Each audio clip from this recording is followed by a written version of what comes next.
1장 25절로 26절입니다.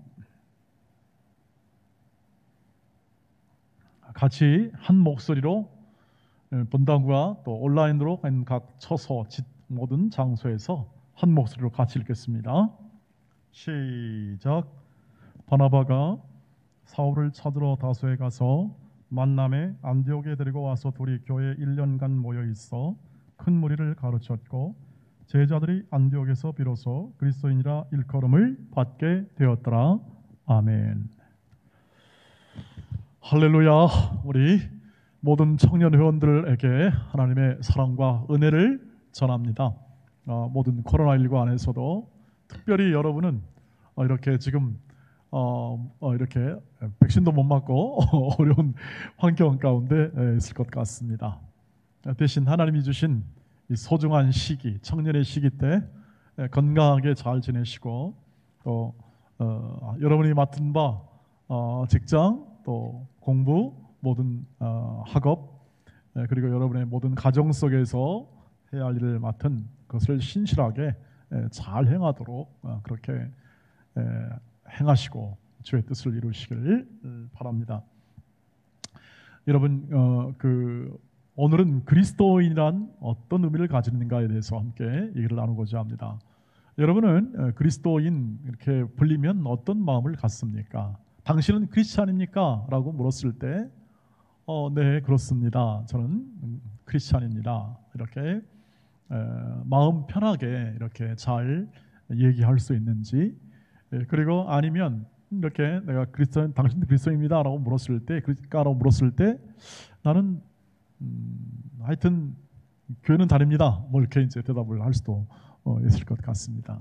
여러분의 각각 대답이 무엇이든 간에 하나님이 부르신 부름의 사람들, 예수를 믿는 사람들은 그리스도인이다 이렇게 얘기를 합니다. 그런데 그 그리스도인이라는 말이 어떻게 생겨났을까요? 그리고 그 그리스도인이라는 말이 오늘날에는 어떻게 본질적으로 이해되어야 할까요? 그때 2000년 전에 오늘 이 본문 안에 기록된 그리스도인이라는 이름이 처음 생겼을 때 사람들은 어떤 의미로 불렀을까요? 아주 썩 좋은 의미로는 아니었던 것 같습니다. 그리스도인이라는 이름에 부른 게 썩 좋은 이름은 그러니까 아주 호감이 있고 그 다음에 야 정말 이렇게 부럽고 마음에 나도 좀 저렇게 되면 좋겠다는 그런 마음으로 불린 것은 아닌 것 같습니다. 오늘날에는 그러나 그렇죠. 그리스도인 하면 우리 한국사에서 그리스도인 하면 그전에는 그래도 교회 다니는 사람, 그래도 뭔가 선한 일을 하려고 했던 사람들 이렇게 좀 이미지가 있었는데 요즘은 약간 좀 의미가 그리스도인 의미가 약간 좀 퇴색된 느낌 그런 것도 받습니다. 그리고 신천지 이후로 교회에 대한 교회란 이름이 붙으니까 교회 다니는 사람 그리스도인 연결 지어가지고 부정적 시각도 있는 것 같습니다. 종교적 관점에서 보면 지금 종교 평등 그래가지고 기독교는 굉장히 현실적이거든요. 기독교는 현실에 뿌리박은 그런 영성을 추구하기 때문에 절에 들어가 산간에 들어가거나 기도원에 들어가거나 그런 게 아니고 현실에 있기 때문에 굉장히 노출되어 있습니다. 더군다나 개신교는 이렇게 개교회주의라 전체 통제를 받지 않기 때문에 굉장히 개성이 강해서 말도 많습니다. 교회가 그래서 말도 많고 또 이런 쪽으로 이렇게 느낌이 또 감정화가 되어 있는 그러한 평가를 받고 있죠. 그게 현실입니다. 현실이고 또 우리가 불리는 것이고 거기에는 오해도 있고 그는 잘못된 이해도 있겠습니다만 그렇게 됩니다. 그렇다면 이 본질적으로 그리스도인이 갖는 의미는 뭘까? 그 당시 이 안디옥 교회에서 오늘 본문에 보시면 안디옥 교회에서 최초의 그리스도인이라는 말이 생겨났는데 안디옥 교회에서 보였던 그리스도인이라는 말의 의미는 무엇이었을까요? 그리스도인이란 원래 그리스도를 따르는 사람, 추종자 이렇게 얘기를 말하는데 어떻게 대비해서 이렇게 됐냐면 이 안디옥에 사는 사람들은 세 종류의 민족이 있었습니다. 하나는 유대인들이 있었고 두 번째는 로마인, 그리스인, 세 번째는 그리스인이 있었습니다. 즉 유대인과 헬라인, 즉 그리스인과 그 다음에 로마인이 협동에 살았습니다. 묶여서 이렇게 전부 다 이렇게 함께 살았어요. 그럼 유대인들이 어떻게 살까? 유대인들 원래 팔레스타인 이스라엘 집안에 살아야 되는데 어떻게 살게 됐냐면 바벨론 포로 있잖아요. 그때 구약에서 이번에 우리 구약판으로 아마 할 겁니다. 바벨론 포로 시대 때 다 흩어집니다. 포로로 잡혀갔다가 또 고향 떠나기도 하고 흩어지기도 하고 그리고 또 이 유대인들은 어디 가나 이렇게 회당을 세우고 자기의 종교적 중심으로 살았습니다. 유일신 신앙이죠. 구약에. 그래서 어디 가나 회당이 있어서 자기네 그 신앙의 전통과 내용을 유지했습니다. 종교, 유대교라면 그들은 모든 이 생활의 통제를 받는 율법 정신에 굉장히 투철한 사람이 바로 유대인 민족이었습니다. 거기에 사람들이 살았죠. 하나님을 섬기면서 살았죠. 두 번째는 그리스인, 헬라인이 있었습니다. 헬라인들은 여러분 그리스 철학을 아시죠? 소크라테스, 플라톤, 아리스토텔레스에 이르는 이런 이 고대 철학, 이 고대 철학이 지금도 이 현대 철학 시대에 와서도 굉장한 힘을 발휘하고 있습니다. 고대 철학을 모르면 그건 철학자로 말하지 않죠. 현대가 아무리 철학이 발전했어도 고대 철학의 질문을 넘어서지 못했다 이렇게 얘기를 합니다. 그만큼 지적인 인간, 교양 있는 인간, 여러분 우리 교양 있는 인간이잖아요. 매너 있고 굉장히 매너 있는 사람을 추구했던 것이 바로 헬라인들, 그리스인들. 그러니까 철학이 발전하고 지식, 토론, 수사학 이런 것들이 굉장히 발전해가지고 이런 것을 즐겨했던 사람들이 바로 헬라인이었, 즉 그리스인이었습니다. 세 번째는 로마인들이 살았습니다. 로마인들은 뭐 했냐면 그 당시 지배계급이잖아요. 로마 제국이니까 지배하는 계급이니까 주로 정치, 그 다음에 행정, 지배하는 행정 시스템을 이렇게 열심히 연구하고 길을 내고 건축하고 그러니까 실용적인 삶을 사는 사람이 바로 이 로마인들이었습니다. 그들과 그들의 가족들은 어디 가나 특권 계급이었고 지배 계급이어서 결국 자신의 자부심, 지배하는 자부심과 그리고 다스림에 대한 자부심이 있어서 행정관이나 정치에 혹은 또는 군인 이런 길들을 많이 걷고 이것을 가치 있게 여겼던 사람들이 바로 로마인들이었습니다. 그러니까 지금 보세요. 유대인이나 헬라인이나 로마인 이런 사람들이 다 어우러져서 함께 그 안디옥이라는 곳에 살았어요. 헬라 장군 중에 엔티오크라스라는 사람이 이 도시를 건설해서 그 이름을 그대로 따서 도시 살고 있는데 결국 로마가 집어삼켰잖아요. 그리스를 헬라를 집어삼켜가지고 로마는 문화적으로는 그리스를 못 따라갔습니다. 그리스의 문화가 워낙 융성하고 철학이 발달되어 있으니까 로마인들은 실용적인 사람이라 그냥 받아들여가지고 헬라 철학과 문화를 그대로 받아들여가지고 계속해서 그것을 썼습니다. 그래서 그렇게 같이 어우러져 살고 있는 이 도시에 정말 다른 족속이 하나 생겨난 겁니다. 이런 형태로 살지 않고 이런 것에 가치를 두지 않고 유대인의 종교라든지 헬라인의 철학과 혹은 또는 문화라든지 그 다음에 로마의 행정, 지배, 군인 이런 길이 아닌 전혀 다른 길을 믿는 사람들 혹은 생활하는 사람이 하나 집단이 태어나는 거예요. 그게 바로 교회였어요. 근데 처음에는 이 사람들이 교회인지 뭔지 모르죠. 지금이야 뭐 동원교회 무슨 교회 있었지만 그 당시에는 그런 교회가 있었던 게 아닙니다. 그냥 뭐 예수라는 사람, 저 팔레스타인에 살았던 예수라는 사람이 어느 날 나타나서 아주 귀한 가르침을 가르쳐주고 근데 죽었는데 3일 만에 부활하여 유대교가 믿는 그 하나님의 구원을 완성하시고 부활하시고 그리고 그 뜻을 이루신 구세주다, 그들의 왕이시다 하는 것을 믿는 집단이 생겨난 겁니다. 그래가지고 예수 그리스도가 그 모든 중심에 있어서 그리스도를 믿고 그 그리스도가 구세주, 그리스도란 말이 구세주니까 그리스도가 구세주이심을 믿는 그 삶의 가치를 가지고 생활하는 사람들이 이 세 민족 안에 함께 공유하게 된 거예요. 이해가 되시나요? 네. 그 민족 안에 오늘날 우리 여기 있잖아요. 우리 여기 이 광진구 안에도 지금 조선족도 살죠. 저기 중국 살고 대한민국 사람도 살고 또 세종대에 가면 국제에서 넘은 사람들 있잖아요. 이런 집단들이 함께 살잖아요. 근데 각 민족마다 나라마다 고유한 전통과 문화가 있고 가치 추구가 있잖아요. 민족마다.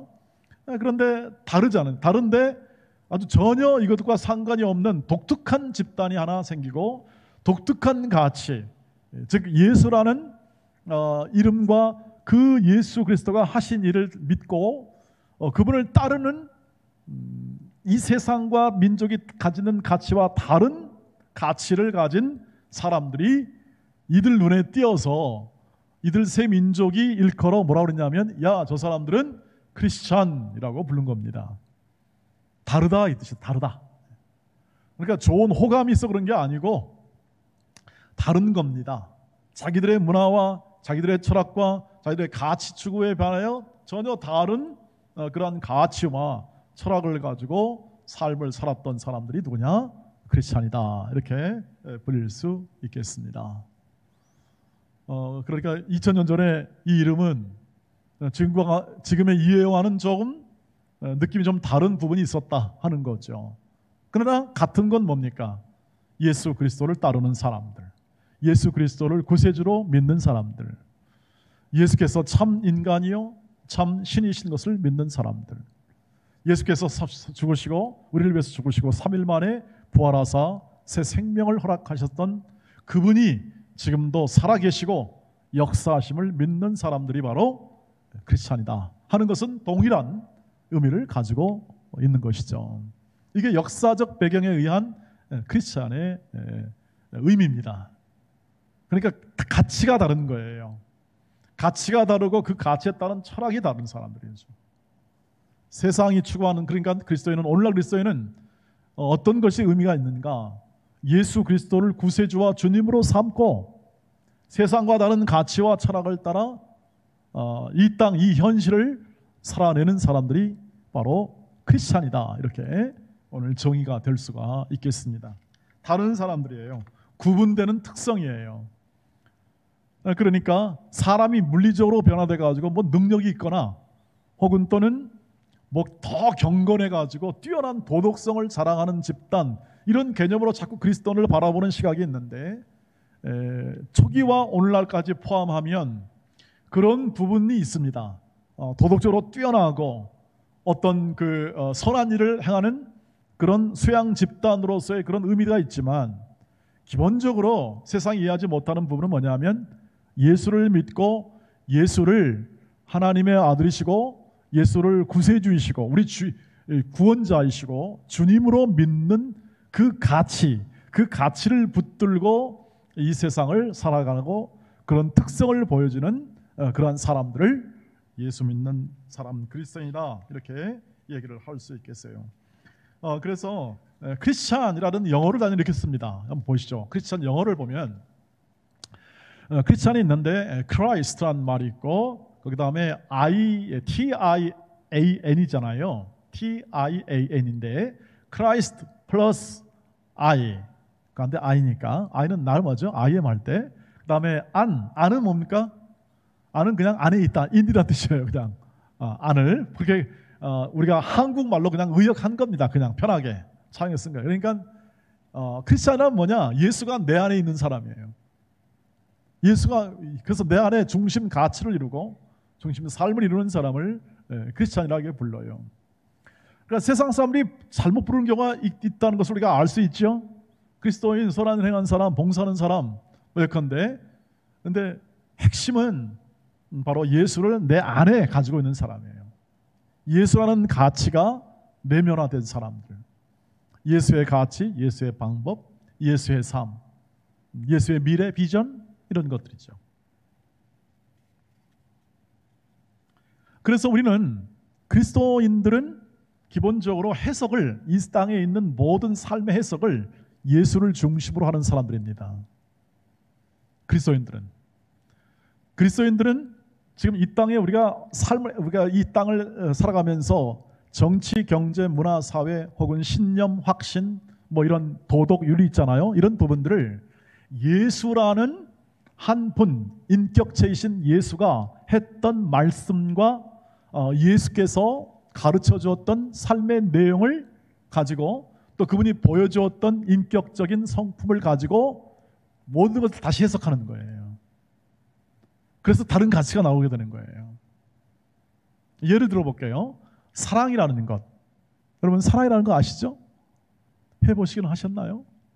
사랑을? 네, 하시죠. 여러분 하고 있잖아요. 집에서 엄마, 또 부모, 형제 다 사랑합니다. 사랑이 무엇입니까?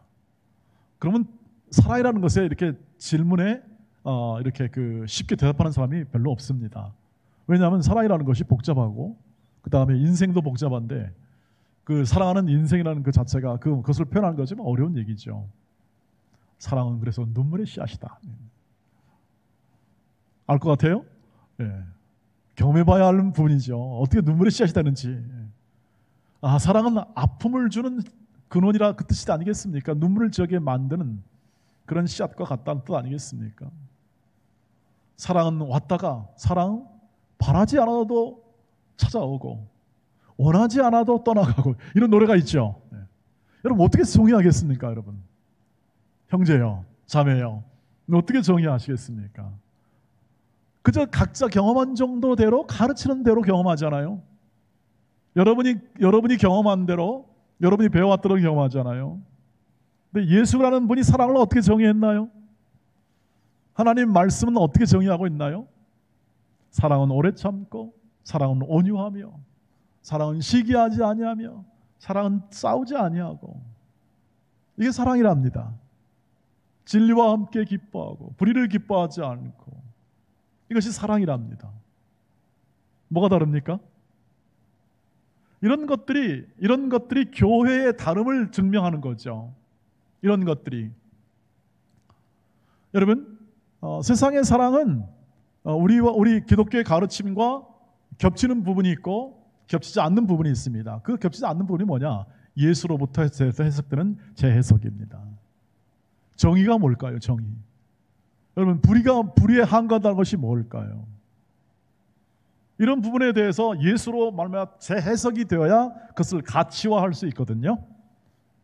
그 작업을 하지 않고 크리스찬들이 그 작업을 하지 않은 다음에 무조건 나가서 데모하고 뭘 한다는 것 그것은 재고해 보아야 합니다. 왜냐하면 지금 말한 이 크리스찬의 삶, 크리스찬으로 불려지는 사람들의 정체성의 예수를 안에 품고 사는 사람이기 때문에 예수로 말미암아 그 인생이 재해석이 돼야 되고 그 사회적 가치들이 재해석이 돼야 되거든요. 그런데 우리가 예를 들면 정의라고 말할 때 진짜 정의가 뭘까? 의롭다는 게 뭘까?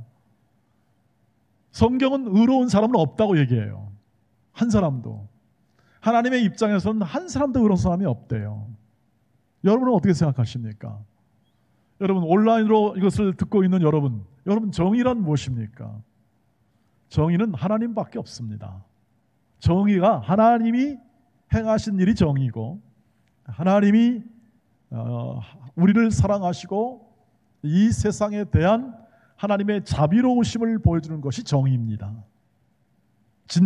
성경에서 말하는 정의라는 거죠. 예수 안에서의 정의라는 거 말하는 겁니다. 그런데 우리는 정의를 행할 수가 없어요. 성경에서는 우리가 정의를 행할 수 없다고 얘기합니다. 왜 행할 수 없는가?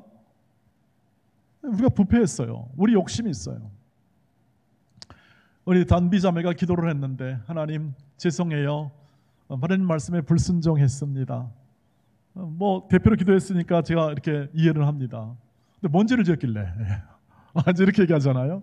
근데 이 기도의 내용은 뭐냐 하면 근본적으로 이런 죄 짓는 존재라는 뜻입니다. 그래서 하나님 때로는 이렇게 기도하잖아요. 우리가 알고 지었던 모르고 지었던 이런 죄도 용서해달라고 기도하는 게 정상입니다. 잘하신 기도입니다. 근데 어떻게 우리가 정의를 행해요? 어떻게 정의를 행합니까? 예수 안에서 있는 정의가 이렇게 우리가 말하는 이 정의가 제대로 정의가 되려면 우리는 강고도 없애야 되는 거 아니겠습니까? 우리 연약함, 우리 욕심과 이것은 없애야 되지 않겠습니까? 근데 어떻게 우리 욕심과 우리의 마음을 그대로 한 채 정의를 행할 수 있겠는가에 대해서 질문을 해보셔야 합니다. 특별히 청년 여러분은 이 의로움이 마음이 있잖아요. 의로움, 이 마음에 옳게 되어야 하고 바르게 되는 의미 있습니다. 당연히 합니다. 그것은 너무나 좋은 것이고 여러분이 갖는 것이죠. 그러나 그리스도 안에서 재해석이 돼요. 성경을 통해서 재해석이 되어야 되는 이유는 여러분이 그리스도인이기 때문에 그렇습니다. 모든 우리 인생의 삶을 재해석하는 겁니다. 가치를 우리는 어디다 둡니까? 여러분 지금 직장생활 공부는 왜 하십니까? 뭐에다 가치를 두십니까? 이게 예수를 통해서 완전히 다시 해석이 될 때 그 가치화된 이 크리스찬으로 말하는 이 가치화된 내용들이 들어갈 수 있죠. 교회에서는 그걸 배우는 거 아니겠습니까? 교회에서 여러분이 배울 수 있고 또 확립할 수 있는 것은 바로 그것입니다. 진정한 의, 공의는 하나님과의 관계에서 나옵니다. 하나님의 사랑으로 다른 사람을 사랑할 때 공의가 나오는 거예요. 사랑이 없으면 공의가 나올 수가 없습니다. 왜냐하면 우리같이 연약한 하나님의 연약한 죄인들인데 무슨 수로 의를 행할 수 있는 힘이 있겠습니까? 다 부패한데. 서로 부패한 거, 인간끼리는 서로 부패한 거 아니겠습니까? 인간은 정말 부패한 겁니다. 그 부패함 속에서 의를 이룬다. 하나님께서 그래서 이렇게 얘기합니다. 의는 너에게 있지 않다. 너에게는 원수가 없는 것이 너에게 있지 않다고 얘기합니다. 의를 행하더라도 그것이 분명하게 이 예수의 가르침 속에서 사랑으로 증거될 때 그 의가 성립이 될 수 있습니다.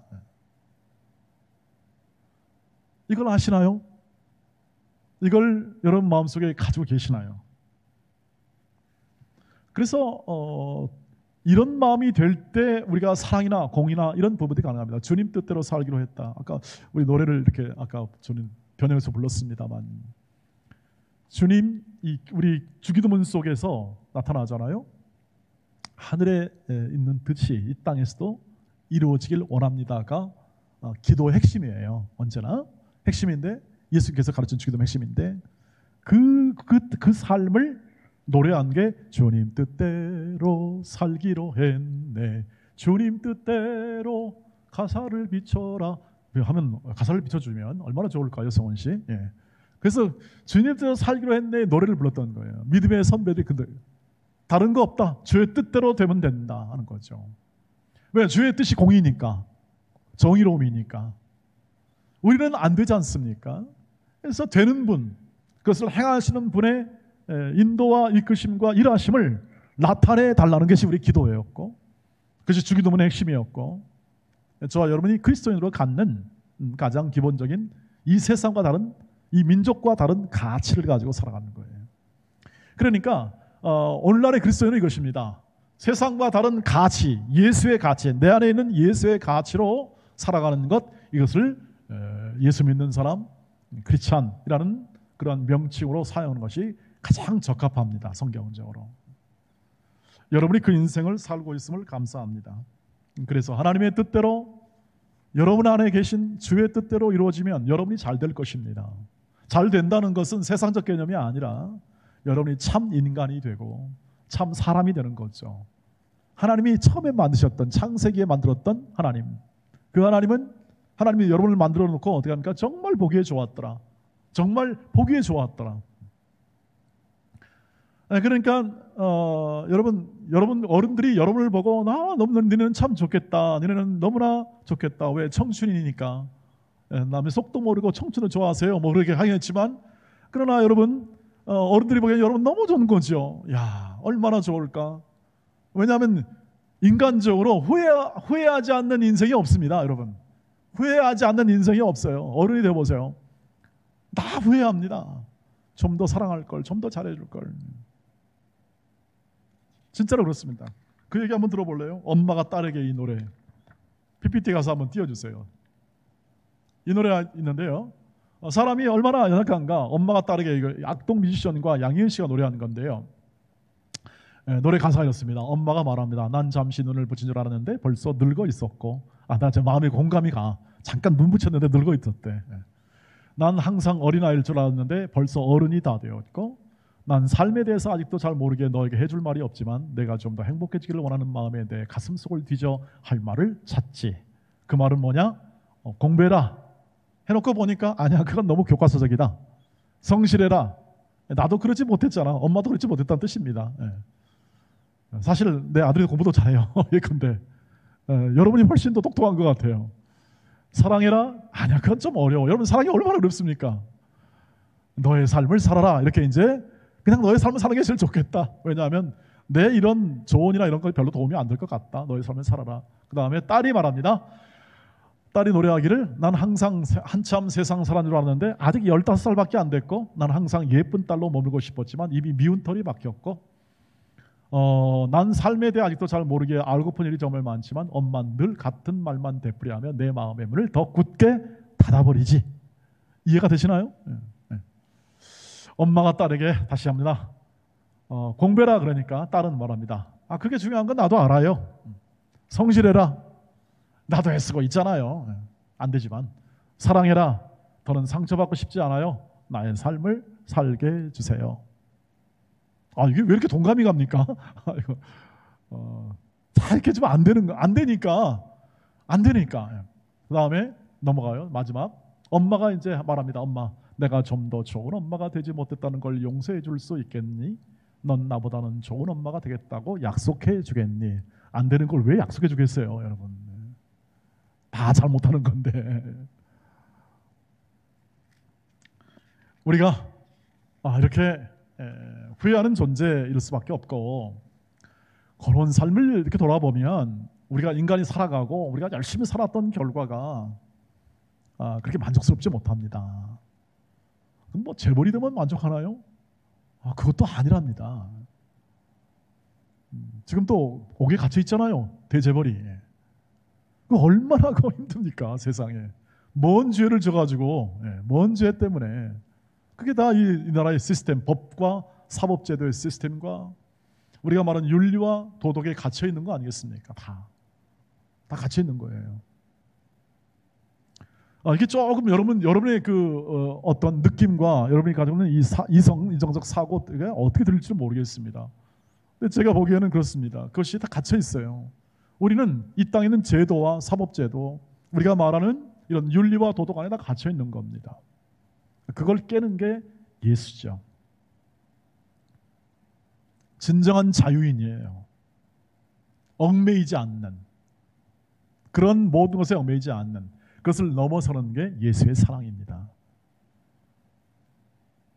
그 예수의 사랑은 뭐죠? 오래 참는 것. 오래 참는 것.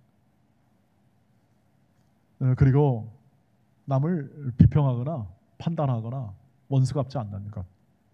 내 이웃을 사랑하라는 것은 뭐냐면, 내 이웃이 너의 경쟁자거나 내 이웃이 너의 해치는 어떤 원수가 아니고 대적자가 아니고, 세상은 만인에 대한 만인의 투쟁 상태라고 그러죠.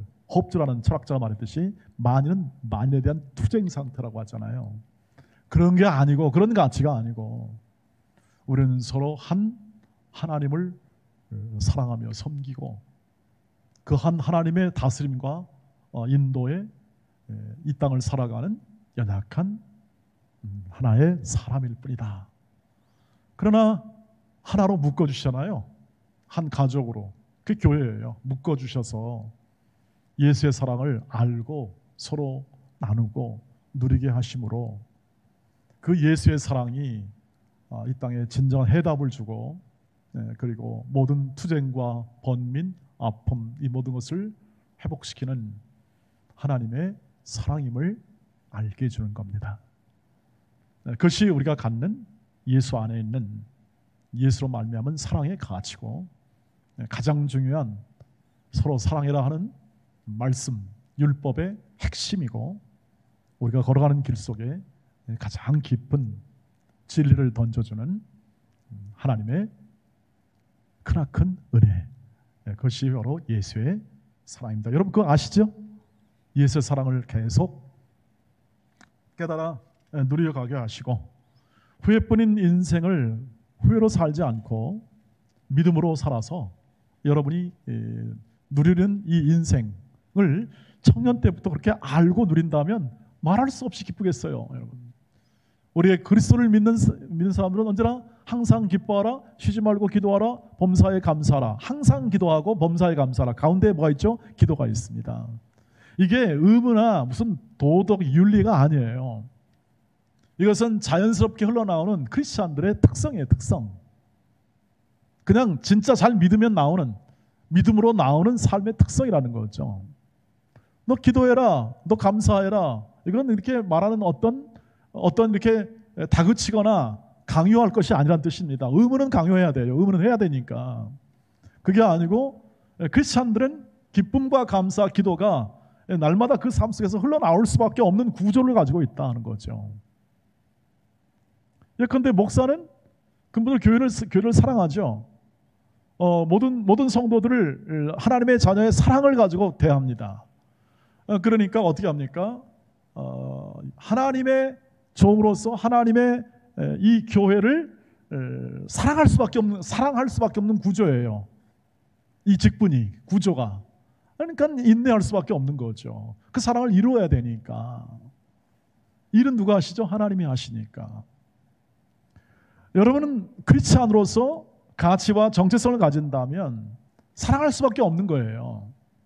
왜? 예수 안에 있는 사랑이 그렇게 늘 성령을 통하여 일하시고 그 사랑의 큼을 이루는 것이 바로 구원의 내용이기 때문에 그렇게 될 수밖에 없는데, 여러분이 딴 생각하거나 잘못 이해하게 되면 이것이 하나님이 내 도우미가 되고, 하나님이 내 도우미가 되고, 하나님이 내 조력자가 되어서 하나님이 수단적 존재로밖에 안 되는 거예요.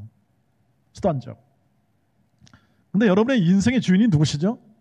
주님이심을 믿으시길 바랍니다. 인생의 주인이 나는 종이고 그분이 인도자다는 것을 사도 바울이 늘 편지하면서 나는 그리스도의 종이다는 것을 표현을 써요. 그분이 다스리고 인도하셔서. 왜? 최고의 사랑과 영원한 사랑으로 인도하기 때문에 그 삶은 감사와 기쁨 외에는 다른 설명할 길이 없어요. 그래서 나 같은 죄인 살리신 그 은혜 고마워서 그저 과분합니다. 내 인생 과분합니다 하는 그 사랑을 가지고 열심히 일하는 거죠.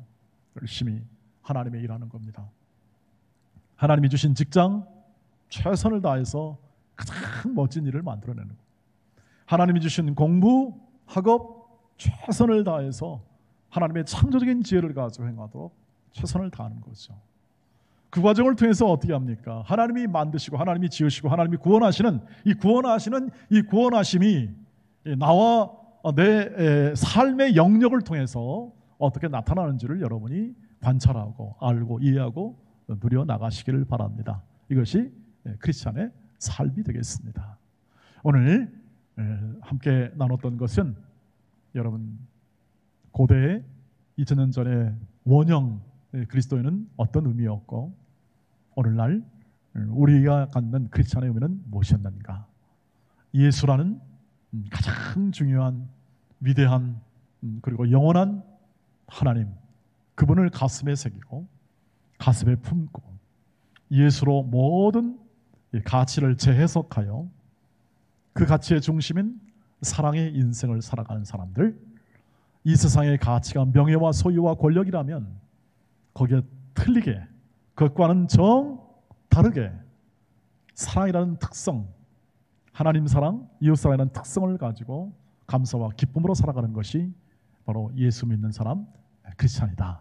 이것을 잘 마음에 새기고 이것을 신앙으로 계속 쌓아 올라가시고 기도하면서 계속 풍성하게 더 해석하시고 그리고 하나님이 가르쳐주는 은혜와 그리고 사랑, 부어주신 사랑과 친구들과 또한 교육자, 목사님들과 그리고 여러분들에게 말씀을 전해주는 모든 말씀 사역자들과 여러분에게 해당되는 또 섬김이들, 임원들 이런 사람들을 통해서 함께하는 모든 이 과정을 통해서 하나님이 우리를 사랑하시고 우리를 키워내시고 구원하시는 풍성한 은혜를 많이 맛보는 현대의 진정한 크리스찬이 되어 풍성한 신앙의 길을 걸어가시길 주의 이름으로 축복합니다. 기도하겠습니다.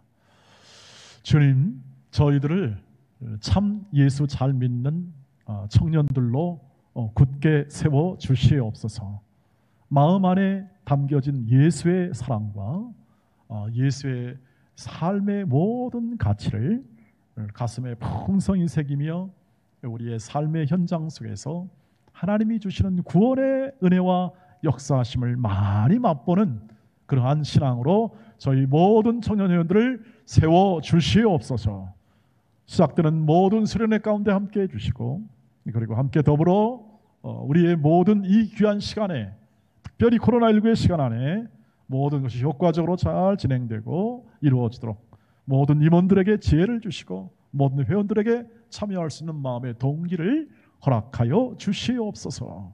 함께해 주실 줄 믿고 예수 그리스도의 이름으로 간절히 기도하옵나이다.